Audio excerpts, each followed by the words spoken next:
사후대전께서는 모두 상단을 향해 합장하시기 바랍니다.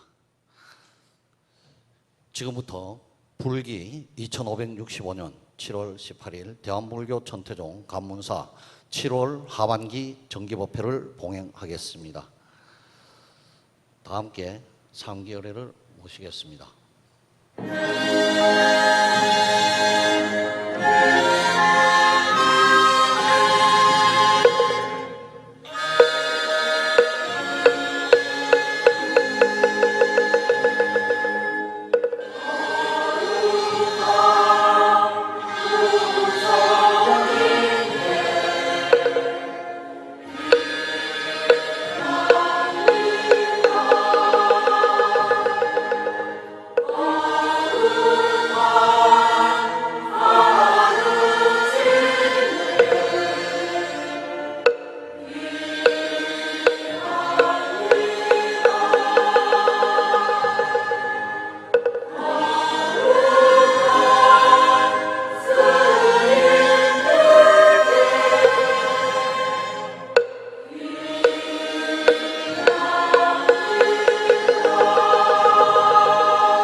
사부대주께서는 모두 자리에 앉아주시기 바랍니다.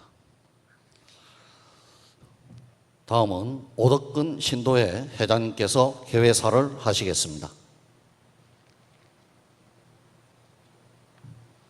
신도 여러분 안녕하십니까?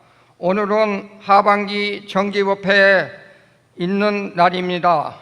코로나19 방역 지침에 따라 온라인으로 법회를 보게 되었습니다. 직접 얼굴을 마주보고 법회를 보지는 못하지만은 이렇게도 신도 여러분을 마주 볼 수 있게 되어 다행입니다. 백만도 기도를 북적했던 감문사가 지금은 적막해졌지만은 그래도 꾸준히 참배하려 오시는 신도님들을 보면 참 반갑습니다. 그동안에 백중 입체 및 백만도 기도 새벽 예불까지 함께 해 주신 반경의 주지스님은 신도님들을 안 계신 요즘도 옥불보전에 계속 용맹정진하시고 새벽 예불까지 하시면 감문사는 신도님들을 위해 애쓰시고 계십니다. 늘 건강하시라고 감사의 큰 박수 보내주시기 바랍니다. 신도님들도 모두 각 가정에서 꾸준히 기도 정진하시고 방역 4단계가 해제되면 우리 모두 다시 옥불보전에 모여 즐겁고 신나게 용맹정진하시기 바랍니다. 부디 부처님과 상우론각 대조사님의 가폐력으로 항상 건강하시고 신도님들 가정에 모두 소구 소원을 원만히 성취하시기 바랍니다. 감사합니다. 성불하십시오.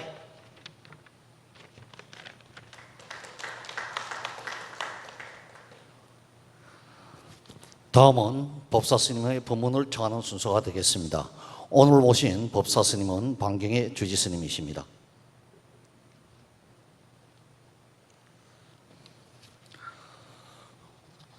모두 합장하시기 바랍니다. 다 함께 목탁에 맞추어 법사스님께 합장 인사 올리겠습니다.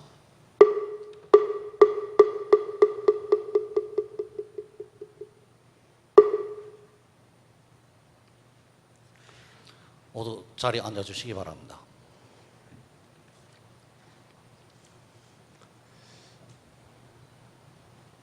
우리 감문사 신도님들 무더운 날씨에 잘 계십니까? 오늘 후반기 정기법회일인데 방금 우리 신도회장님께서 개의사에서 언급하신 바대로 코로나19의 엄중한 방역 지침인 4단계가 발령됨에 따라서 종교단체는 비대면 종교 행위를 적극 법적으로 규정하고 있기 때문에 오늘 부득이하게 유튜브라고 하는 온라인으로 여러 신도님들을 뵙게 됩니다. 자, 그나마도 이렇게 유튜브라도 뵐 수 있는, 온라인이라도 뵐 수 있는 그러한 귀중한 인연을 이어갈 수 있어서 무엇보다 감사를 드리고요. 또한 이러한 유튜브 중계를 통한 후반기 정기법회가 이루어질 수 있도록 기술적으로 또 애쓰신 우리 모든 간부님들과 신무자들께 깊은 감사를 드리고요. 앞으로 전개될 우리들의 신앙의 모습은 어쩌면 이러한 비대면적인 문제도 감안해야 될 그러한 신앙의 어떤 영역이 만들어진다라고 생각을 합니다. 그러니만큼 우리 모든 신도님들은 이러한 온라인 법회를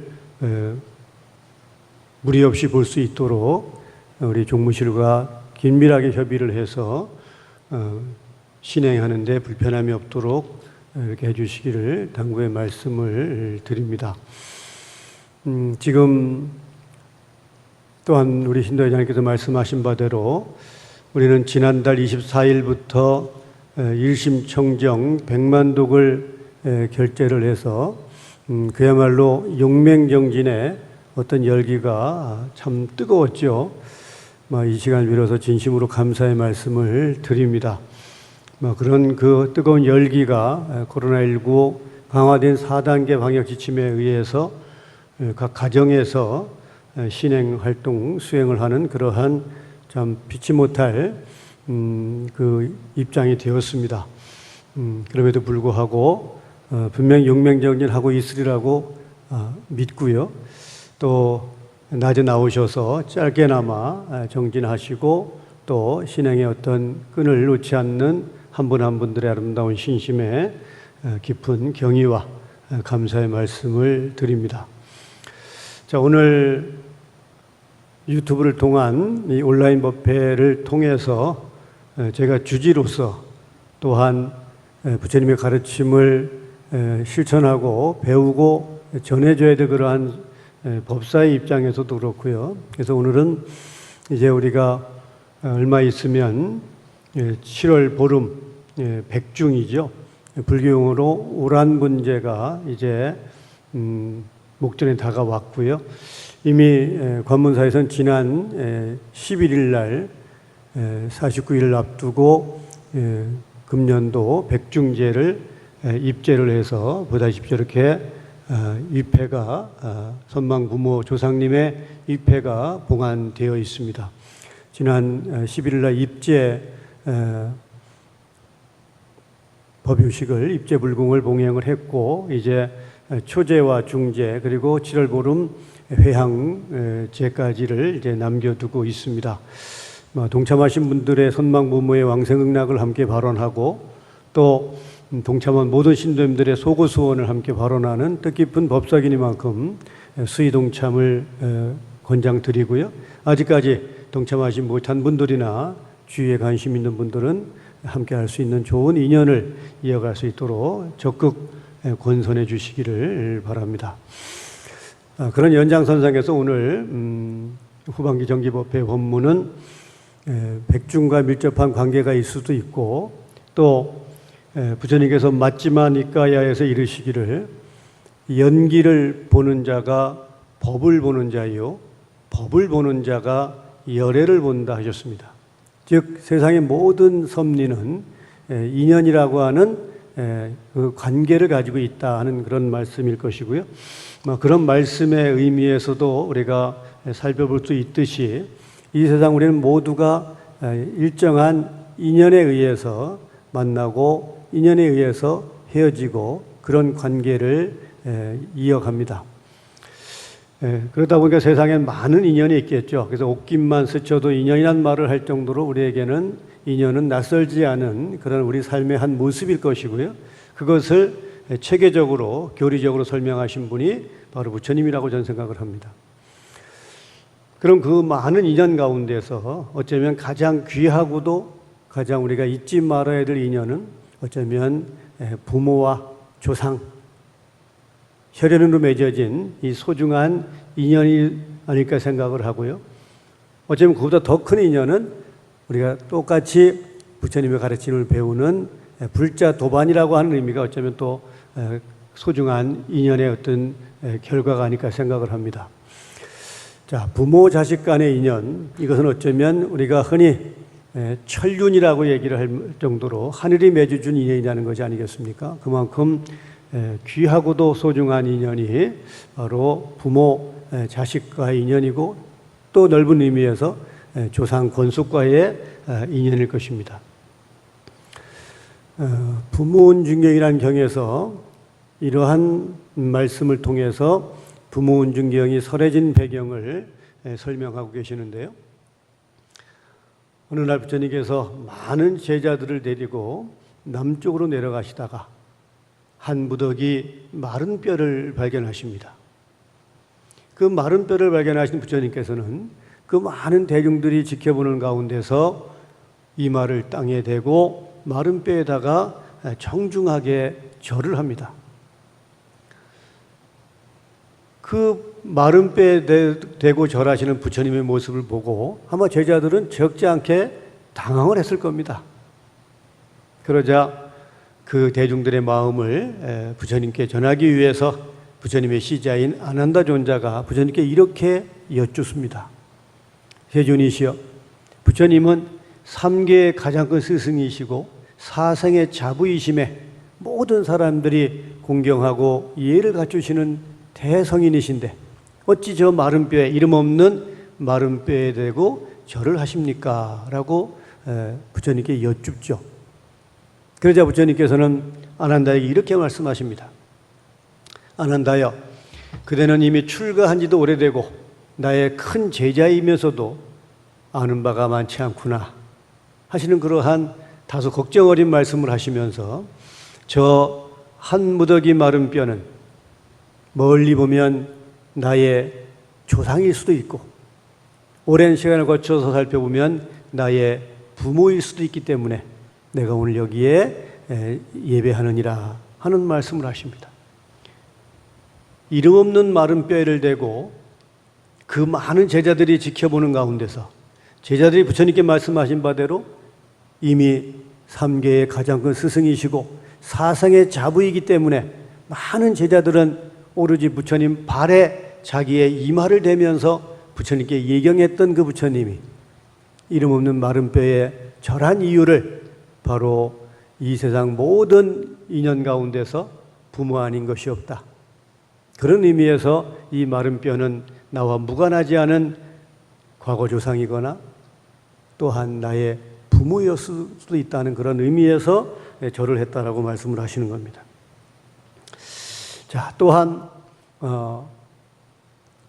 대방편 불보은경이라는 경에 보면 이런 말씀을 하십니다. 열에는 본래 나고 죽는 동안 일체 중생이 나의 부모였고 열에 또한 일찍이 일체 중생들의 부모였느니라. 따라서 나는 쉬거나 게으름 없이 부모에게 효도로서 봉양하거나 은혜를 알고 은혜를 갚았기 때문에 이제 안욕따라 삼맥삼보리를 속히 이룰 수 있었느니라. 어쩌면 부모의 은혜가 이미 깨달으셔서 삼계의 가장 큰 스승이 되시고 사생의 자부가 되신 부처님께서도 부모의 은혜, 부모와의 소중한 인연은 결코 가벼이 여길 수 없다는 그런 말씀으로 우리 불자들은 이해를 해야 됩니다. 이런 말씀을 우리가 되새겨보면 오늘을 사는 우리는 끝없이 반성하고 참회해야 될 자신의 모습을 발견할 수밖에 없습니다. 이런 말씀 드리는 저에게도 결코 남의 일이 아닌 그러한 일임을 저는 잘 압니다. 그래서 오늘 이러한 부처의 말씀을 마음에 새기고 우리가 세상에 인연하는 것이 없고 또 이 세상에 나와 무관하지 않은 인연, 깊게는 부모 자식 간의 인연일 수도 있고 작게는 그저 함께하는 소중한 만남의 인연일 수도 있을 것입니다만은 우리가 인연의 의미를 한번 좀 새겨보면서 다가올 백중과 관련해서 우리들의 마음을 한 번쯤 이끌어가는 그런 기회를 가져보려고 합니다. 우리 관문사에서는 백중을 입제를 하고 지장보살 본원경을 수지 독송하는 선망부모 천도 주간을 또한 함께 결제했습니다.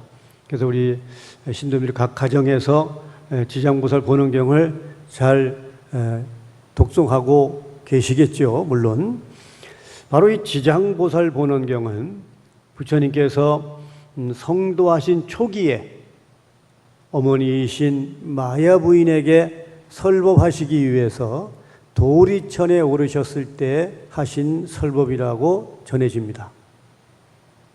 그만큼 부처님께서는 성도하시고 그 직후에 어머니이신 마야 부인에게 세상의 진리를 전해주고자 하는 그 효심으로 도리천에 오르셨다고 해서 우리가 인도를 성지순례하면 부처님이 도리천에 오르신 천불화연터와 또 어머니에게 3개월간에 걸친 도리천 설법을 마치고 내려오셨다는 샹카시아를 우리가 성지로 순례를 합니다.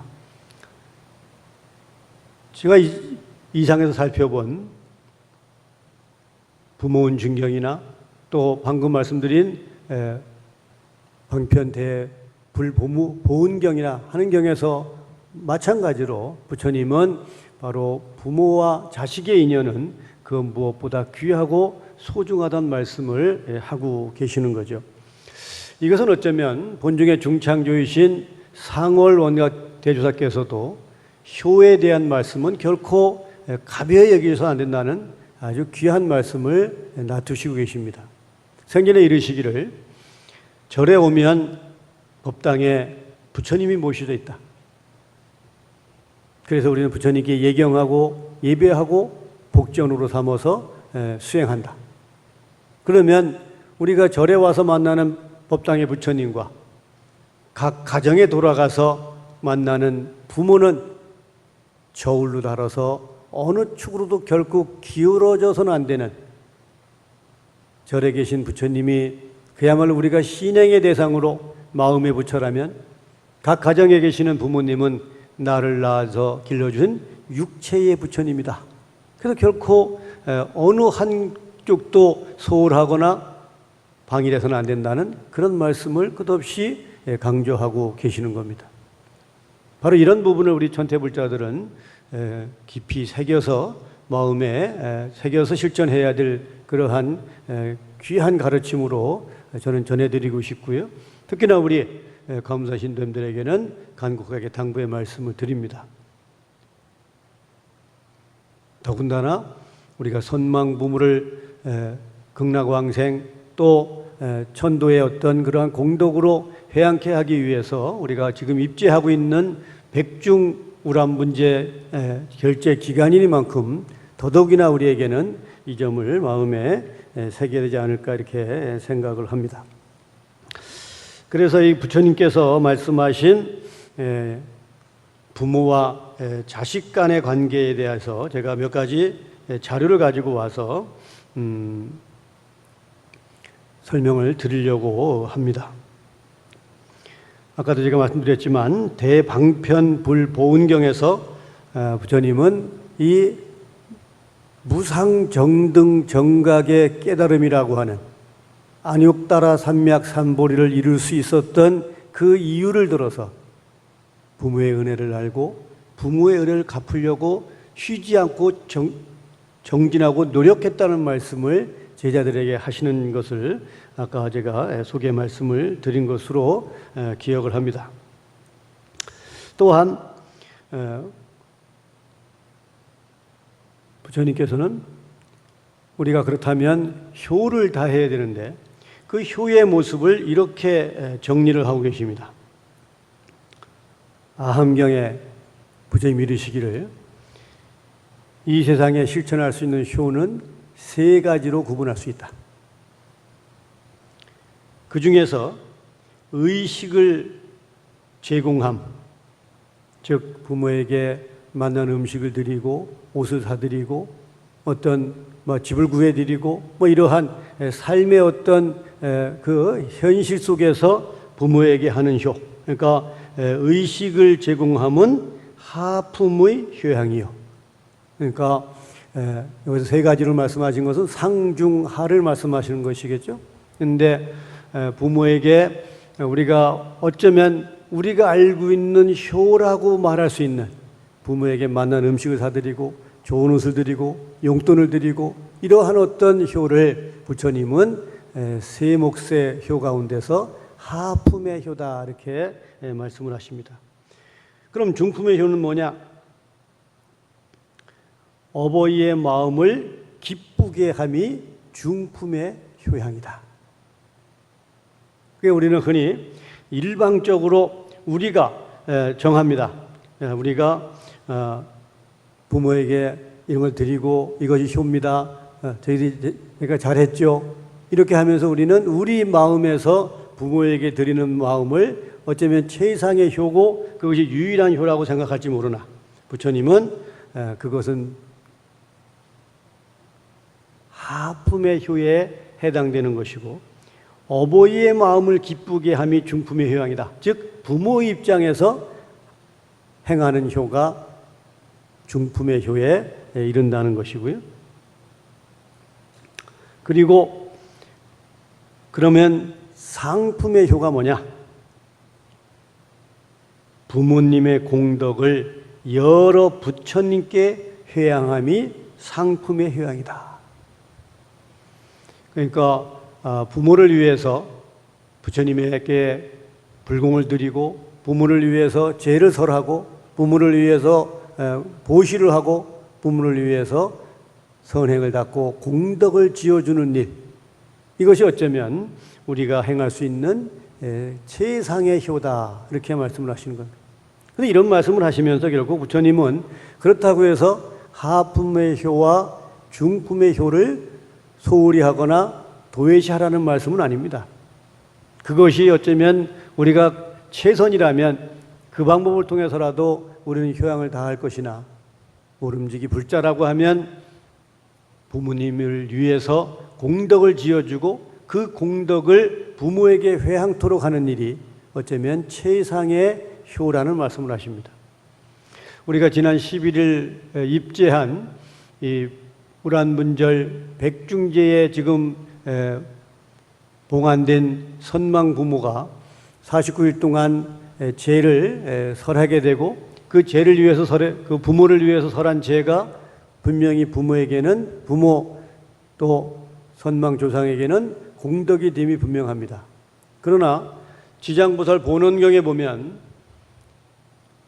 살아있는 자가 살아있는 권속이 크거나 작거간에 부모 조상을 위해서 제를 설하면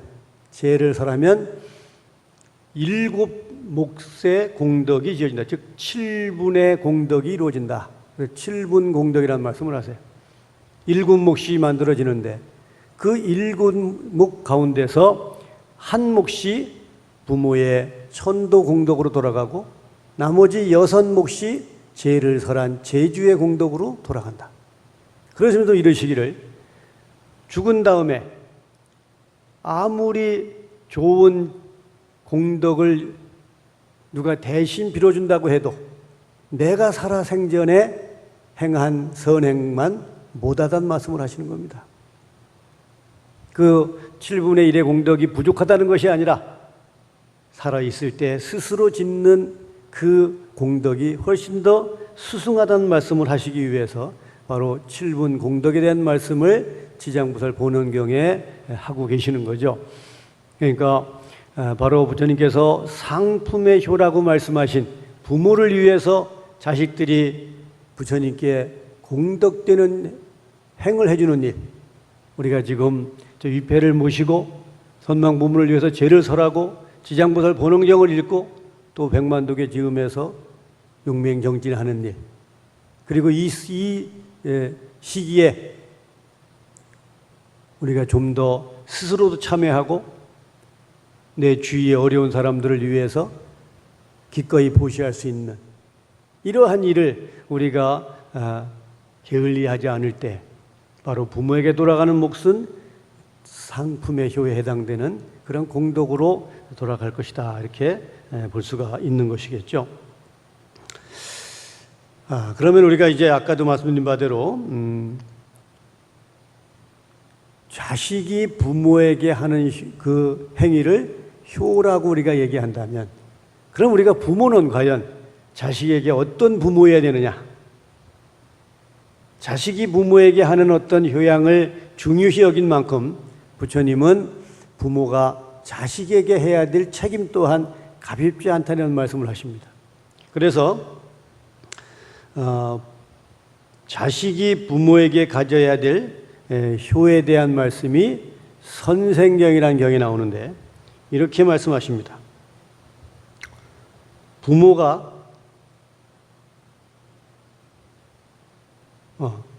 자식이 부모를 위해서 해야 될 효의 모습입니다. 먼저 말씀드립니다. 똑같이 선생경에 나온 말씀이에요. 자식은 첫째, 부모를 모시되 부족함이 없게 할 것이다. 그러니까 아까 말씀드린 하품의 효에 해당되는 거죠. 부모에게 의식을 제공하거나 용돈을 드리거나 부모님이 삶을 영위하시는데 불편하지 않게 우리가 뭔가를 해드려야 될 책임이 첫 번째 자식이 부모에게 해야 될 효다는 것입니다. 둘째는 하고자 하는 일을 부모와 상의할 것이다. 우리는 예전에 대가족 사회를 대가족이 어떤 구성원을 가진 어떤 우리가 사회생활을 했습니다. 그래서 모든 일을 부모에게 상의하고 의논해서 일을 처리하는 것이 어쩌면 일반적이고 익숙했지만 요즘 핵가족화된 현실 속에서는 어쩌면 이 부분은 매우 소홀히 다뤄지는 면이 없지 않습니다. 그런데 부처님께서는 선생경에서 이르시기를 자식이 부모에게 해야 될 도리 중에 부모를 모시되 부족함이 없게 하는 일과 더불어서 내가 하고자 하는 일을 부모와 상의할 것이다. 셋째는 부모님이 하는 일에 순종하여 거역하지 말 것이다. 부모님의 뜻을 존중하라 이런 말씀이겠죠. 넷째, 부모의 바른 명령이라고 말씀하셨는데 부모의 바른 명령을 어기지 말라. 다섯째, 부모의 유업을 계승하도록 노력하라. 어쩌면 오늘 살아가는 우리에게 결코 낯설지 않은 말씀이에요. 또 우리가 크거나 작건 간에 이미 알고 있는 말씀이기도 하고 또 우리가 이미 실천하고 있는 말씀이기도 해요. 그래서 어쩌면 부처님 말씀은 멀리 있고 또 우리가 어떤 불가사의한 이런 영역 속에서 이루어진 말씀이 아니라 우리가 삶 속에서 조금 지혜를 발현하거나 또 부처님 말씀을 조금 귀담아 유념하면 누구나 실천할 수 있는 말씀 속에 바로 부처님의 가르침은 상주하고 있다는 것입니다. 그래서 자식이 부모에게 부모를 모심에 있어서 해야 될 이 5가지는 어쩌면 의식을 부족함이 없도록 하는 일과 내가 하는 일을 부모와 상의해서 부모의 의견을 청취해서 부모로부터 그 만족감과 함께 가는 가치를 누리게 하자는 것이고요. 또한 부모의 말씀을 거역지 않음으로써 부모의 역할이 자식과 함께 갈 수 있도록 해야 된다는 것일 거고요. 그 다음에 부모의 올바른 가르침을 어기지 말아야 될 것은 어쩌면 당연하고도 당연한 말씀일 것이고 부모께서 오랫동안 이어온 일을 자식으로서 계승하려고 노력하는 일은 어쩌면 자식이 해야 될 가장 중요한 도리다 이렇게 말씀을 하고 계신 겁니다.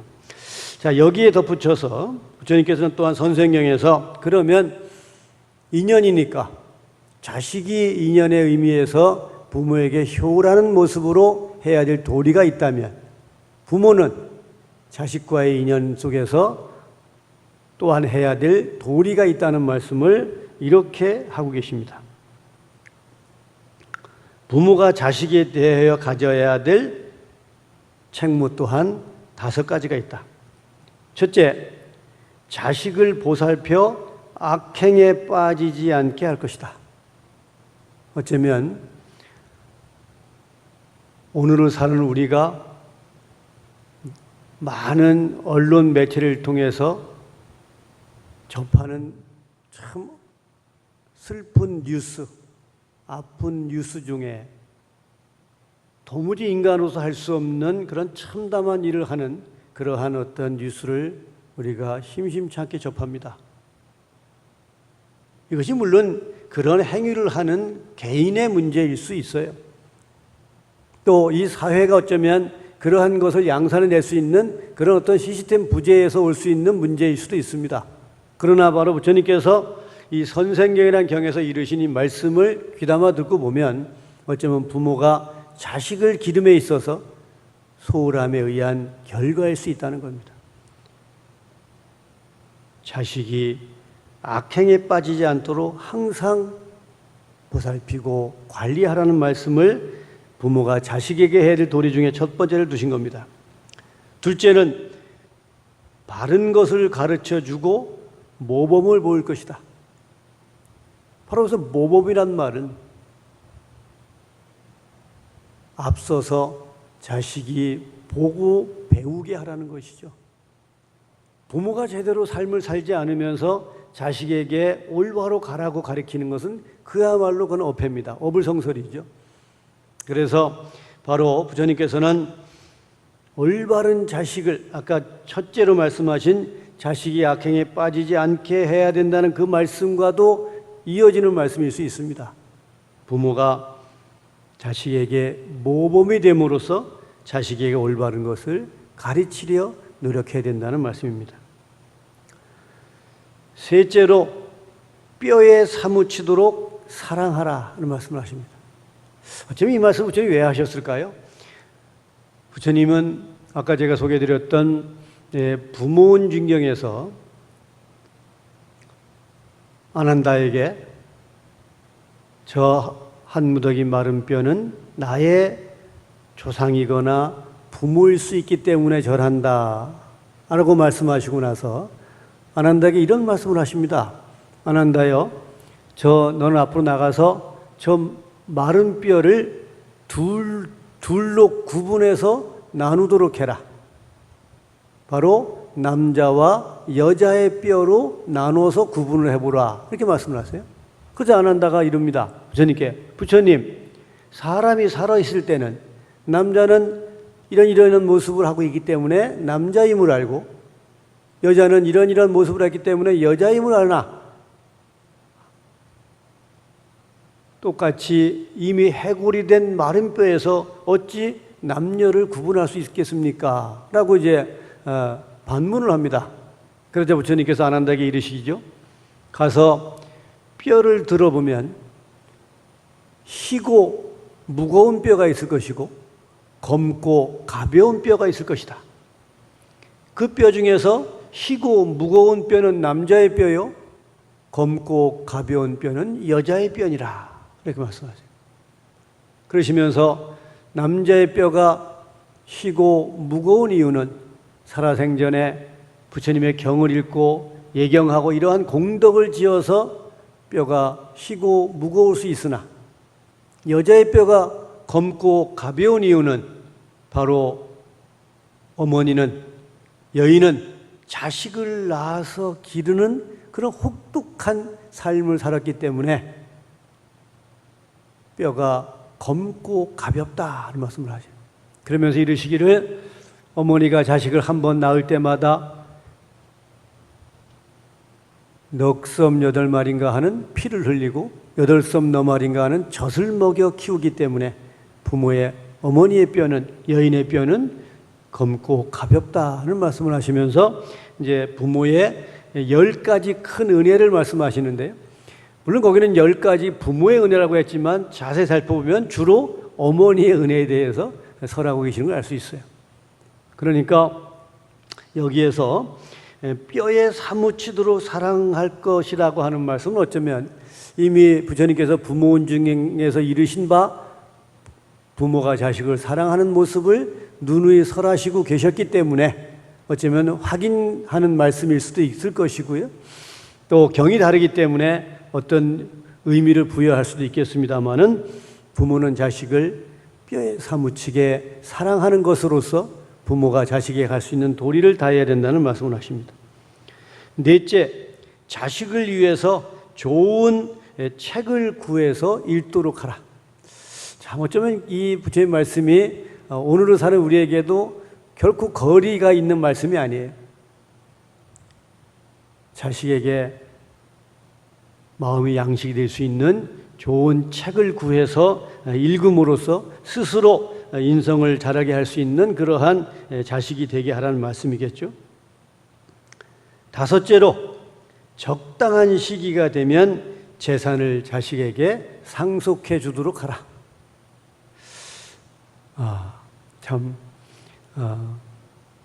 물론 이 말씀은 부처님이 생애에 하신 말씀이니까 최소한 기원전 7세기를 거슬러 올라가야 되는 그러한 말씀입니다.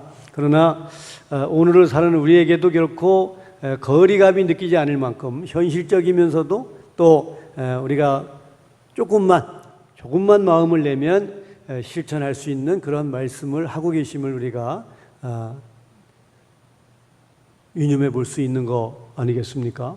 그래서 우리는 부모와 자식은 천륜이라고 말할 만큼 지중한 지구지순한 인연에 의해서 만들어졌고, 그 만들어진 인연은 결코 무엇으로도 끊거나 뗄 수 없는 그러한 귀한 인연이라는 것을 전제로 했을 때, 그럼에도 불구하고 자식이 부모에게 할 수 있는 일은 부모를 기쁘게 하고 부모 입장에서 부모를 행복하게 할 수 있는 일이 그 근본이며, 부모는 그 자식을 뼈에 사무치게 사랑함으로써 그 자식이 올바로 살아갈 수 있도록 훈육하고 일러주는 일이 또한 부모가 자식에게 할 수 있는 일이라는 말씀을 하고 계시는 겁니다.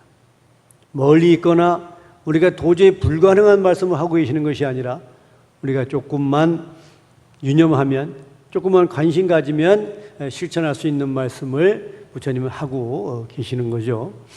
이런 점을 우리가 10분 헤아려서 근본, 물론 평상시에도 우리가 반드시 해야 될 가치이자 해야 될 몫이겠지만, 최소한 선망부모의 왕생극락을 발언하는 이 천도 주간에서만큼이라도 우리가 이 점을 깊이 헤아려 봤으면 좋겠다, 이런 말씀으로 우리가 부모 자식 간의 도리, 그건 도리라고 볼 수 있고 또 그 인연이 이어질 수 있는 그런 가치라고 생각할 수 있는 부처님 말씀을 제가 살펴본 그러한 이유입니다. 우리가 죄를 설행할 때 가만히 보면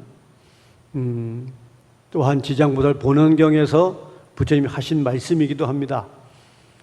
부모를 위해서 죄를 설했을 때 7분 공덕 중에 7분의 1의 공덕이 부모의 천도 공덕으로 돌아간다.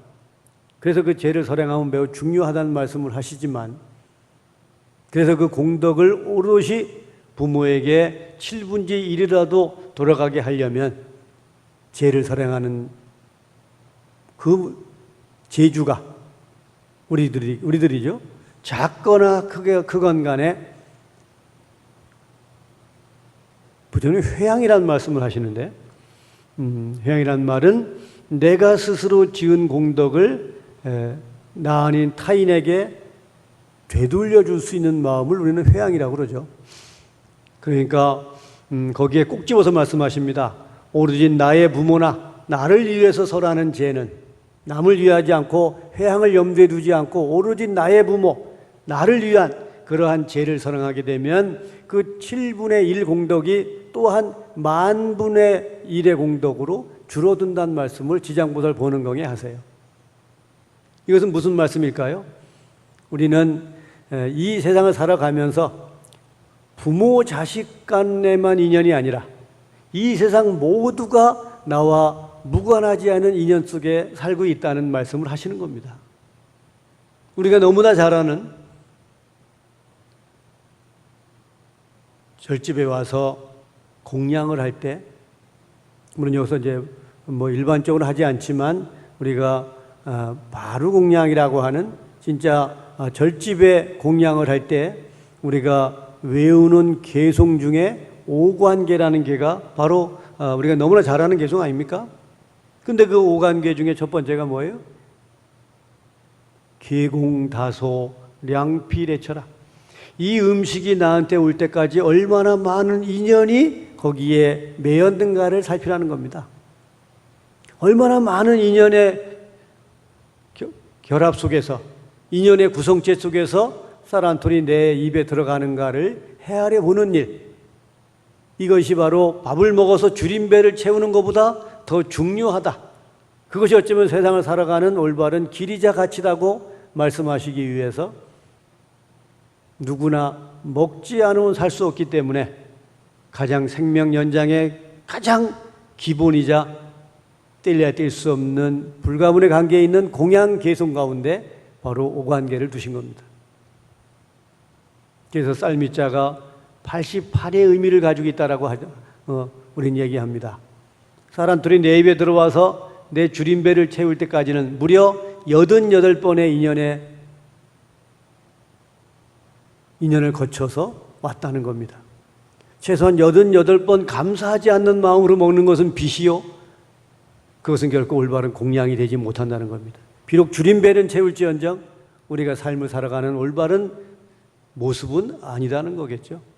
그러니까 바로 시장구설 본영경에서 목사님 말씀하신 죄를 설행할 때 지어지는 그 공덕은 분명히 수승하지만 그 공덕이 오롯해지기 위해서는 올바르게 부모에게 돌아가서 부모가 천도의 공덕이 되게 하기 위해서는 바로 회향이라는 부분을 염두에 두고 나 아닌 다른 사람과 함께 가고자 하는 의미, 그것이 결코 선택이 아니라 필수이고 그것이 우리가 함께 가는 길이라고 하는 의미를 마음에 새기는 것이 바로 그 공덕을 오롯하게 하는 그 길이라는 말씀을 하시고자 하는 것이고요. 그래서 아까 제가 서두에 맞지만 이까야의 말씀을 제가 인용을 했습니다.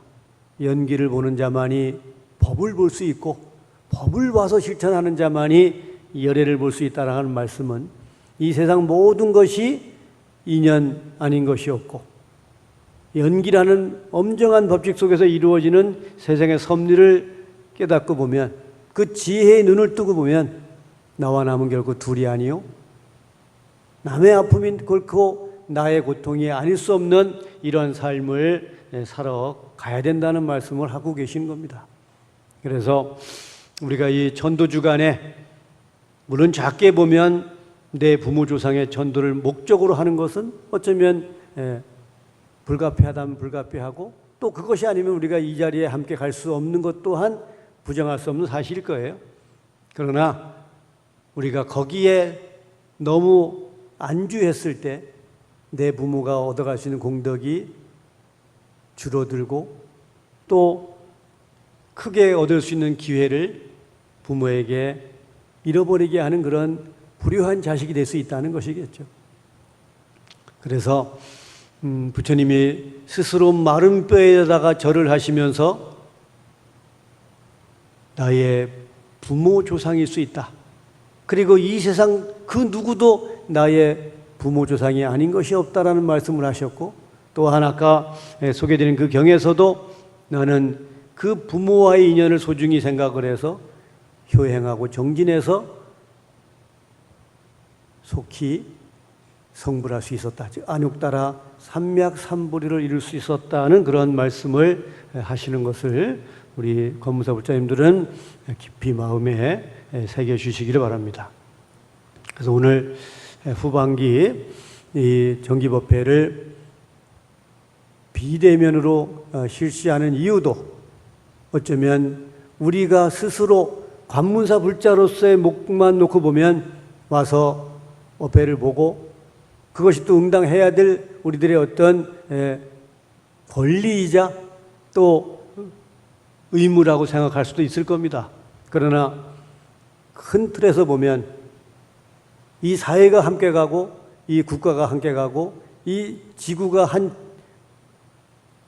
지구촌이란 말을 하듯이 뗄래야 뗄 수 없는 연결고리 속에 있기 때문에 우리 스스로가 방역 지침을 지키고 대면이 아닌 비대면을 통해서 코로나19의 확산을 차단할 수 있는 이러한 역할을 해야 되는 것 또한 어쩌면 대면을 해서 만나서 반갑고 거기서 얻어지는 많은 어떤 결과보다도 어쩌면 더 귀하고도 귀한 그러한 부처님 말씀을 몸소 실천하는 길이 아닐까 하는 생각을 해서 오늘 비대면 법회가 실시되겠다는 점을 말씀드리고요.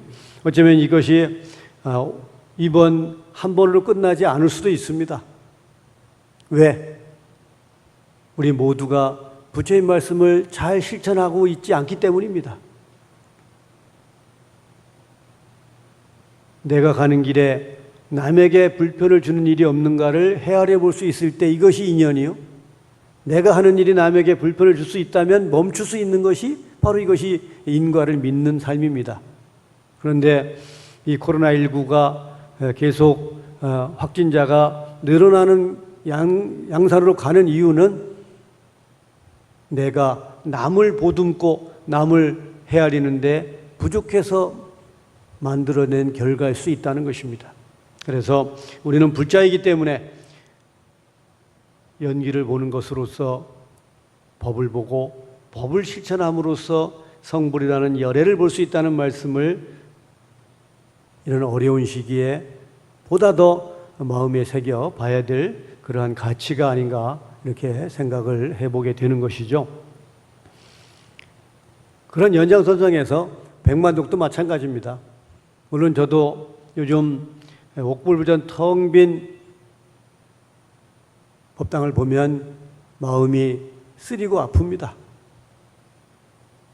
그러나 그것은 어쩌면 미래를 함께 가고자 하는 또 더 큰 공덕을 우리가 나누고자 하는 가치에서 보면 마땅히 감내해야 되고 또 받아들여야 될 그러한 오늘의 현실이자 오늘 우리가 만나는 또 다른 인연이다 이렇게 생각을 합니다.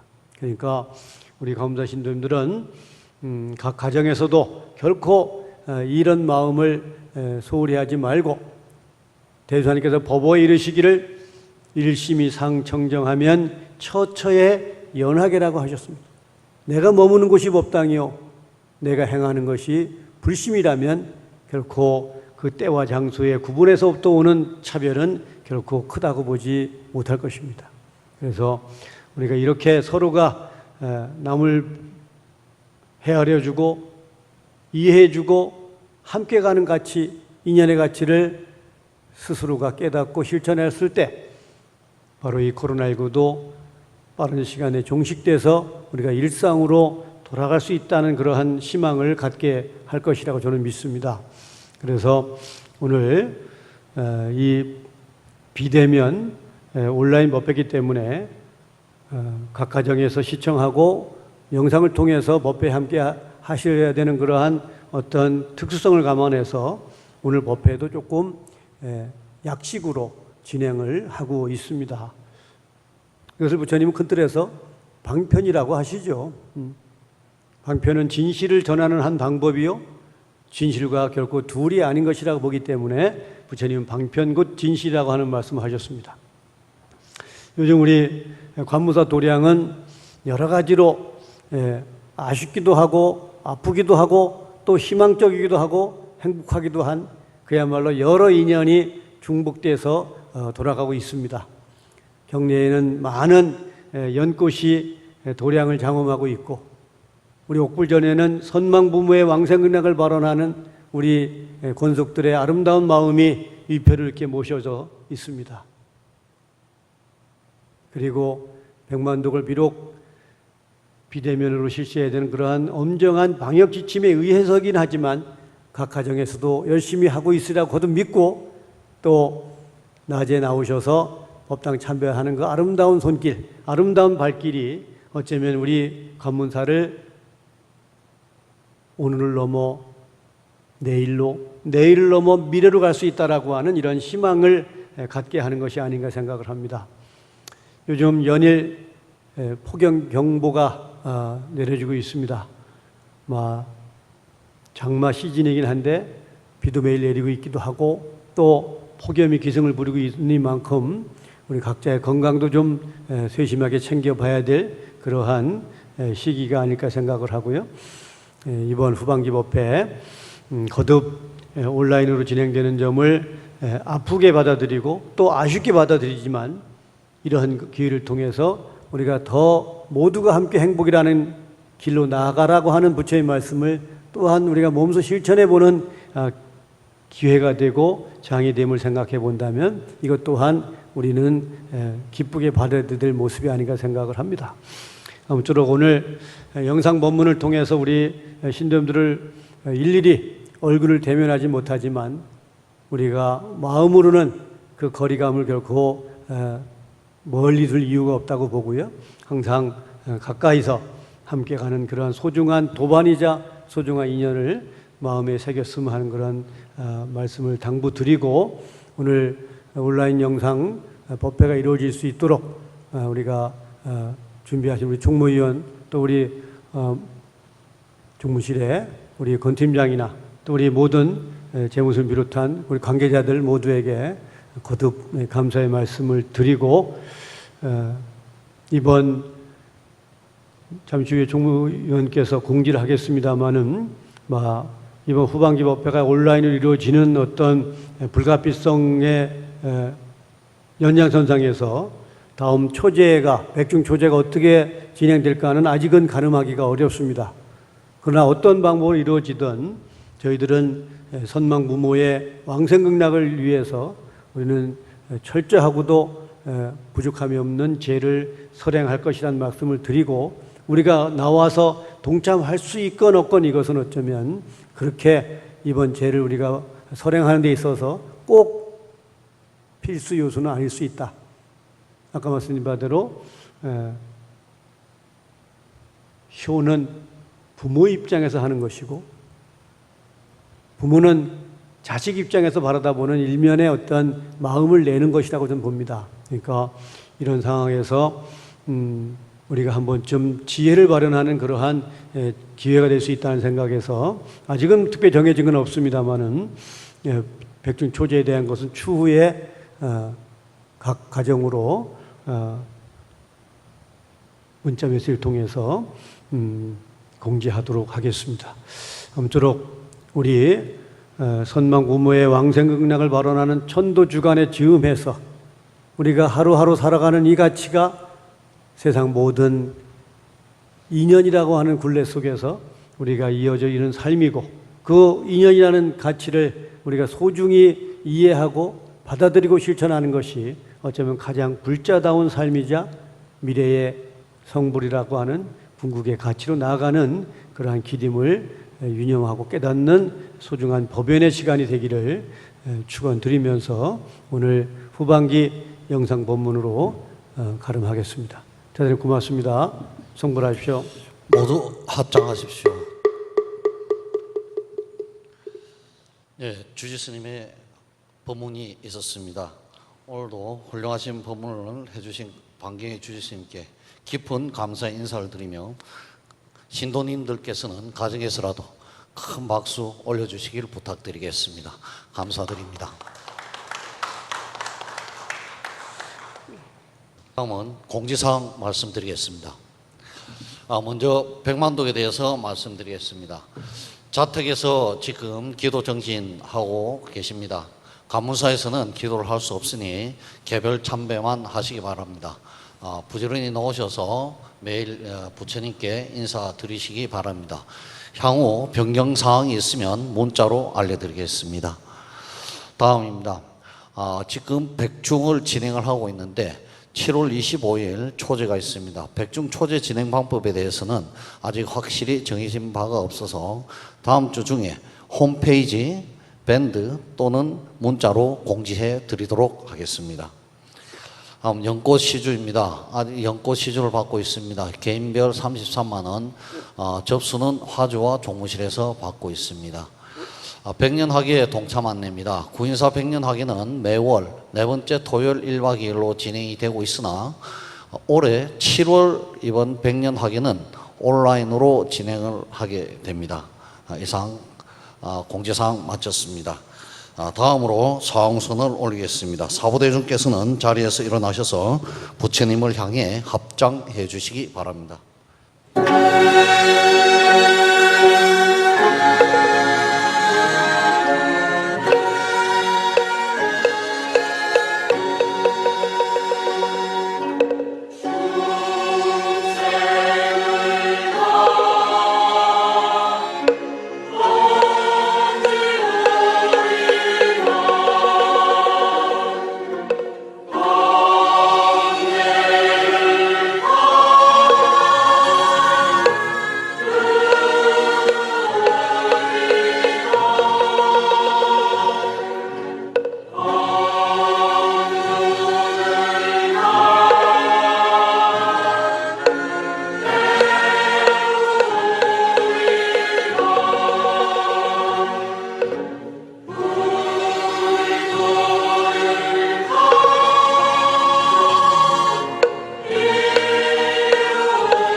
단성에 계신 분들은 뒤로 돌아서 주시기 바랍니다. 오늘 비록 온라인 법회지만 오늘 법회에 동참해 주신 모든 분들께 부처님의 자비광명이 충만하시길 기원드립니다. 이상으로 신축년 7월 하반기 정기법회를 모두 마치겠습니다. 성불하십시오.